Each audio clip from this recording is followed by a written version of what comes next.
Hello, my name is Megan, and I got your number from your husband's phone.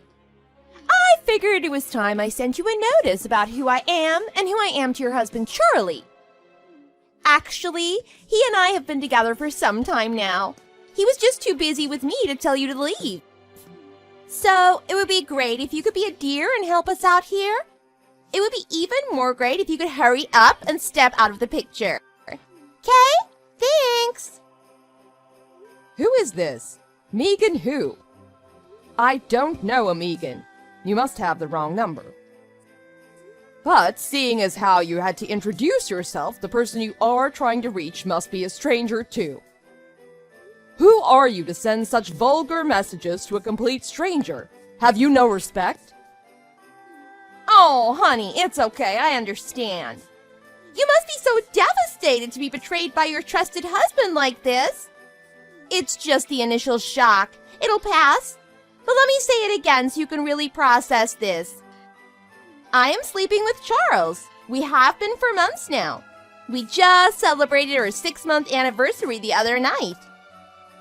I'm with him right now. He's napping next to me. Your marriage is over, girl. What on earth? My husband. Charles is with you right now. He sure is. You thought he was at work, didn't you? Every morning, you thought he was off to work, so you got up at the crack of dawn and prepared a hearty breakfast for him, didn't you? Ironed and starched his button-ups, picked out his ties and shoes, and personally handed him his briefcase at the door, didn't you? And after he left to go to work, you went right ahead to cleaning, dusting, washing, wiping, tidying up all day, every day. Even then, you couldn't have the love you thought you deserved as a wife. Oh, I know this must be devastating to hear. But sweetie, a true queen doesn't get treated as one by being so desperately dedicated. You poor thing. You've been discarded like an old dish rag. What? Dish rag, discarded. Who are you? You sound like a middle school bully talking to a classmate about stealing their favorite pen. You must have the wrong number. My husband is in no condition to get out of bed, let alone be disloyal. To me or to anyone. And even if he could, he wouldn't make himself available to a vulgar woman like yourself a mile away. Please check the number and leave me alone. You have mistaken me for someone else, clearly. I don't think so, honey. Oh, is this a new form of catfishing? Am I being catfished right now? Well, it's not gonna work on me. I'm not that gullible, young lady. I'm calling the police now. Catfishing? You think I'm scamming you right now? Wow, Charles was right. You are terrible at reading the situation and thinking on your feet when you're put in a disadvantageous position. You're just rambling out lies, aren't you? And don't you, young lady, me. I get that seniority is all you have on me, but come on. Be a lady and keep our age difference out of it. Gross.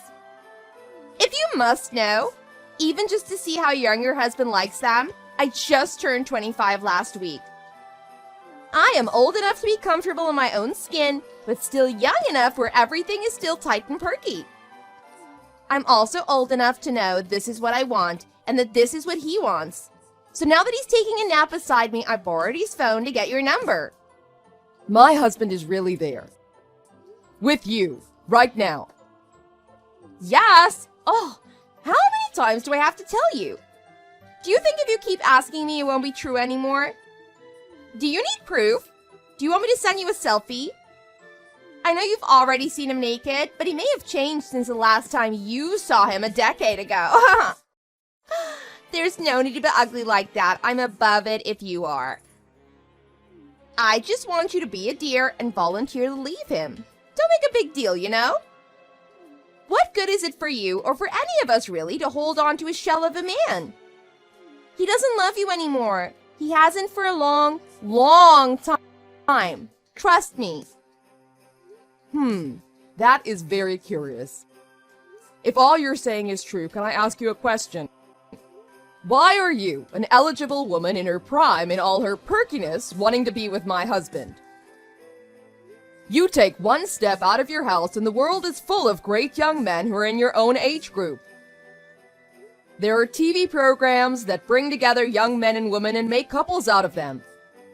Why are you obsessing over my Charles, who, let's be honest, isn't young or extremely handsome? Not anymore, at least. He's still pretty young. Don't you say that about Charlie. Just because you think I'm competition doesn't mean you have to bring him down with you. What is wrong with you? I never cared about how men looked anyway. I know about the $10 million he'll be inheriting from his father soon, and that makes him the sexiest man I know. You are threatened by me because you think you'll lose that money to me now. It's embarrassing, honey, because that money was never going to be yours. What inheritance? What inheritance? Oh, yeah, right. Like hell you don't know. Charlie already told me you know. In fact, he told me everything. How his daddy is in the hospital fighting a losing battle with terminal cancer, and that he's leaving his entire net worth to his only son. He has maybe a month left to live if he's lucky. I mean, he's as good as gone, isn't he? Of course, you're gonna try to keep her place as Charlie's wife so you get to dip your finger in the honey pot. But no, that position is mine. Charlie is choosing me. Disappear quietly and I'll be sure to convince Charlie so you can have a fast severance check above market value. I think I understand now, yes. I knew you'd be interested once I mentioned the severance money. I like that. At least you're honest about your greed. Now that you've got your ears perked, there is one condition still. You've already said more than one condition, but let's hear it. What is it? When you leave Charlie, I need you to take his mom with you. Of course, you'll take your kids, but I need you to take his mom with you as well. What? His old mom. Once Charlie's daddy dies, I will bet you my life that she's gonna want to move in with him. I can't stand the thought of it, living with an old hag, fighting to be the alpha female of the house, competing for Charlie's attention like we're school children. Not to mention the old people smell. I hate old people. Ugh.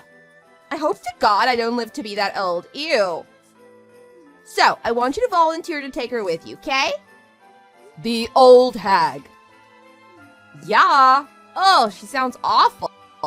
So needy and naggy and high maintenance. Gross. Who does she think she is, a princess? She's like 70. I heard you and her get along really well, like real mother and daughter. She even likes you more than her own son sometimes. Is that true? That is messed up. I can't deal with that kind of bull. Nuh-uh. She's all yours. Think of the severance payment also as compensation for looking after his mom. You won't get paid like that anywhere working as a hospice nurse. So this is a great offer for you. Everybody wins. Do you think without the old hag's approval, there will even be an inheritance? Like you guessed, in the case of a living spouse, it all goes to the spouse first. For real? Oh, I thought that might happen. Well, I'm not worried about it. I'm sure Charlie has a plan when it comes to that. He's always complaining about his mom being annoying anyway. He's probably thought of a way to trick her into giving up her share. Did you think just because you were a little chummy with your mother-in-law that you get special treatment? That's hopeful and sweet, but very naive. Blood is always gonna be thicker than water, no matter what people say. That is never gonna happen, I assure you. I don't foresee myself signing any document or contract presented to me concerning my renouncement of any inheritance I'm rightfully due. What? What are you talking about? I'm not Charlie's wife. I'm his mother. What? That's right. I am the, what was it you called me? Old hag. It looks like you've been referring to my son rather than my husband. Did I get that right, dear? Excuse me? I found a contact in his phone that was named Nag Queen. He would always complain about his wife nagging him, so I thought, but you're his mom, not his wife? Last I checked, yes. As embarrassing as it is to admit, I am Charles Jr.'s mother. And yes, I'm the one whose approval and renouncement you were conspiring to obtain through less than ethical means until moments ago.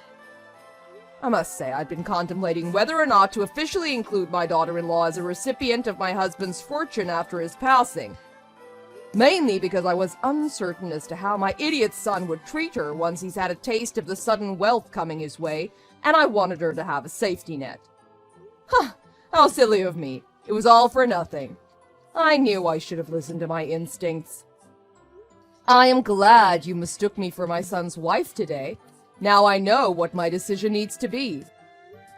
There shall be absolutely no inheritance for my son or any brainless bimbo he thinks his wife is worth trading for. Brainless bimbo? How dare you? And what are you talking about? You can't do that to your own son. He's your flesh and blood. Just because I made a tiny, honest mistake, you can't write him off like that. I thought you were his wife. You are making a huge mistake here, Mrs. Parker. We will be talking to a lawyer and coming back to you with the full force of the law to claim what is ours. You will regret this. As you please, dear. Throw all the tantrum you want. I'll be surprised if you manage to make back the money you'll spend on hiring a lawyer. Would you like to know how I know this? Because my husband's $10 million fortune is not his to give at all. What? He has 3 vacation homes in the Bahamas, Greece, and Hawaii, and he is the founder of Parker Heights. Nice try, but that wasn't a very good lie. He doesn't have a dime to his name because everything is under my name. My darling husband, Charles Sr., who's been the most devoted, loving man that ever was, bought and saved everything under my name. I never once thought of the money as mine, because he is truly the mastermind behind his real estate empire. But now I'm glad that it is technically mine. I might have had a hard time convincing my husband to erase our son from his will, but since it's up to me and myself only, it should be a piece of cake. Charles Sr. never had any faith in insurance companies, you see, so you could say it was his way of securing my well-being in case something were to happen to him. I'm sure this comes to you as a foreign concept, how a man can love his wife with everything he has. My son surely has no such noble trait. Charlie never told me that. He never mentioned anything about whose money it was. I bet it doesn't even matter. This is all hearsay and technicality. It matters, sweetheart. In fact, it's the only thing that matters when it comes down to who gets to decide where the money goes. Were you so blinded by greed that you neglected to do any research on the subject? Do you think when the Queen of England died, her fortune would have gone to King Charles had her husband, Prince Philip, been still alive? First of all, I don't even know what that means. And second of all, are you serious right now? Is this not some sick, desperate attempt to shoo me away? Mr. Parker really doesn't have anything for us? Not a penny. So then you would have to die for Charlie to get anything. And how many more years would we have to wait for that to happen then? You know, for the money to go to you and then for it to finally come to us? What a question to ask me. You are quite something. Who knows, 30 years, 40, in this day and age where people live to be 100? Sure, I'm in my late 60s, but I'm as healthy as an ox. My own parents did not pass away until they were well into their 90s, so chances are I'll live to see the next century. Oh, please don't do anything stupid like waiting to 40 years for me to die. That would be most unwise. I will make it my life's mission to secure an ironclad will leaving everything to my daughter-in-law and her children. There won't be anything left for you to have waited for. That's so heartless and so mean. How can you disregard your own son like that? Don't all mothers wish the best for their children? What kind of monster are you? How can you choose your daughter-in-law over your own baby boy? Why, quite the contrary. I think this is one of the wisest decisions I've made in my relatively long life. Finally, I see things for how they are. You have knowingly broken up a marriage and stolen my grandchildren's father away from them. My son has abandoned his wife, children, and dying father to sleep around with a girl he clearly picked up at the gas station. Don't you worry about my making peace with my own decisions, and send me your address. My address? Why? I will be packing up my son's belongings and having them delivered over to your place. He is your problem now. I will make sure of it. Is that not what you wanted? Why would he come here to me? Shouldn't the wife leave his house? Charlie said he and I would kick her out and move in. My apartment is only 800 square feet. We can't live here together. There's barely enough room here for my plants. Why would I stay with Charlie if there's no more inheritance or his big 4,000 square foot house? He's over 10 years older than me and barely makes $4,000 a month. We were counting on that inheritance. You can't pull the rug out from under us like this. There never was a rug under you, Megan. That's where you're delusional. My precious gemstone of a daughter-in-law has had not one complaint about the $4,000 the whole 15 years of marriage, raising 3 beautiful children. It should be more than enough to feed 2 mouths if managed properly.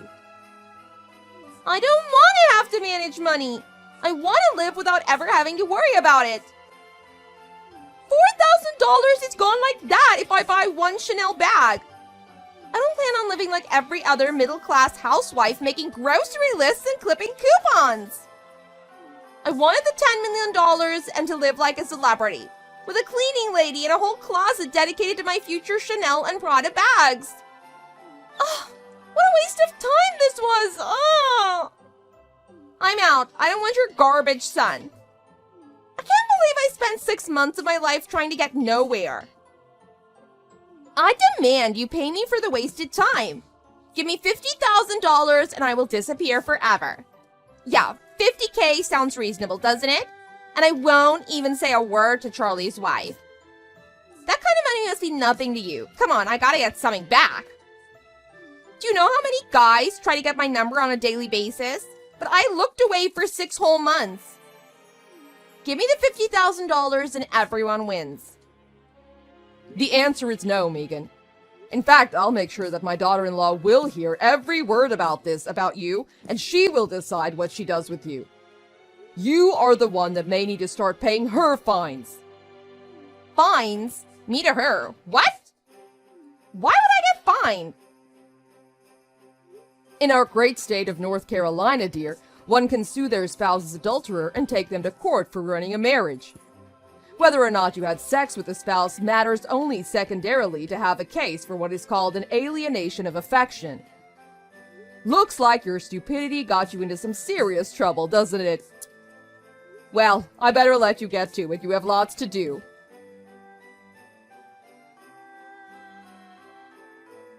Shortly afterwards, my idiot son was thrown out like an old dish rag himself and came crawling back to beg for forgiveness from me and his wife. It was not a pretty sight to behold, seeing my only son on his knees, but it was the least he could do to own up to what he'd done.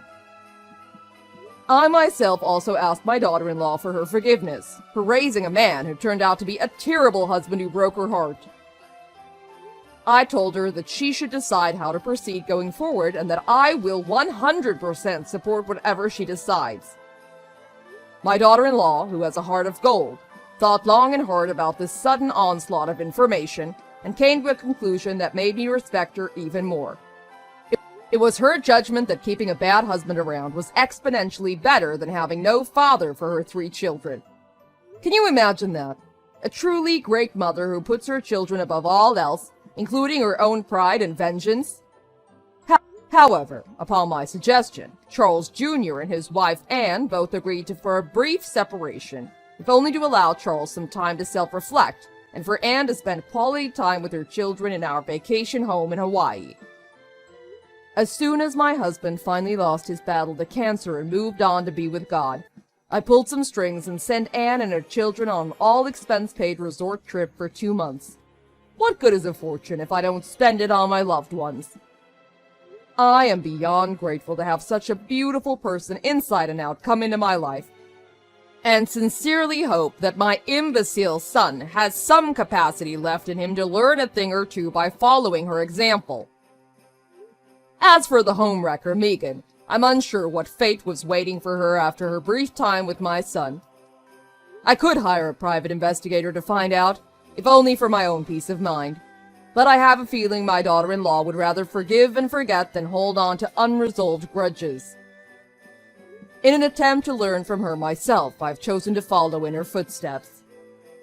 I thank God every day that my grandchildren will grow up to be great human beings, and I will help them get there every day, if only to redeem myself from failing with Charles Jr. All in all, this whole calamity has strengthened us Parkers as a family.